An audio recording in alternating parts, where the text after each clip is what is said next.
Before you participate in an advocacy activity, you will want to ask yourself 3 questions.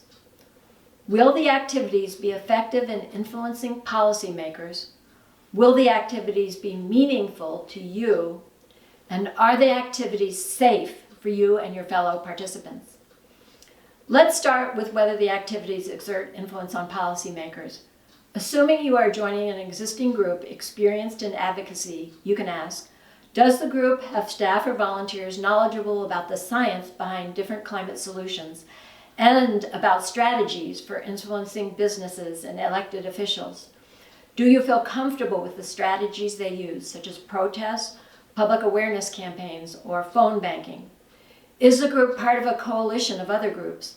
Are they positioned to take advantage of windows of opportunity when legislation is more likely to pass, rules more likely to be changed by public officials, or litigation more likely to succeed?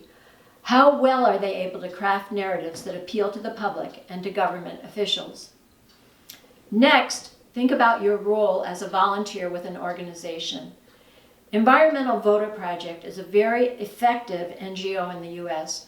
Their strategy of targeting people who care about the environment but don't often vote and then urging them to vote is based on rigorous controlled experiments and open access data.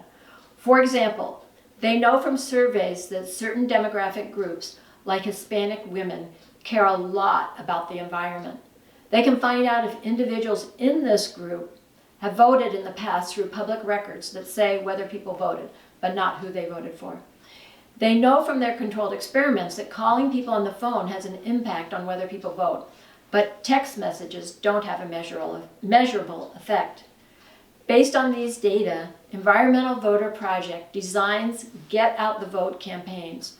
For example, volunteers call people who are in the targeted demographic group, urging them to vote before an election. Volunteering with the Environmental Voter Project is meaningful for people who want to volunteer for a group with an effective strategy, who don't mind if someone hangs up on them when they call on the phone, and who like talking with folks on the phone. Personally, I find learning new things meaningful, so I chose groups where my role can be more of an online researcher investigating food, agriculture, and forestry policy. Then I write letters urging public officials to support climate-friendly policies. But because I post my letters on the advocacy app Climate Action Now, which allows app users to send letters created by volunteers like me to their own public officials, I feel as if I am having a much larger impact than if I simply sent the letters myself. This work is meaningful to me. For others, meeting people face-to-face may be what makes advocacy meaningful. In this case, you may want to work at the local level where you can meet with other volunteers and with local officials in person. Although in my work at the state and federal level, I sometimes meet with the staff for congresspeople in real time. So far, we've only met via Zoom rather than in person.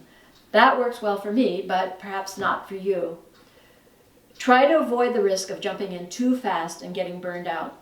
You may want to figure out how much time you have each week and plan to allocate that amount of time, but not go above and beyond.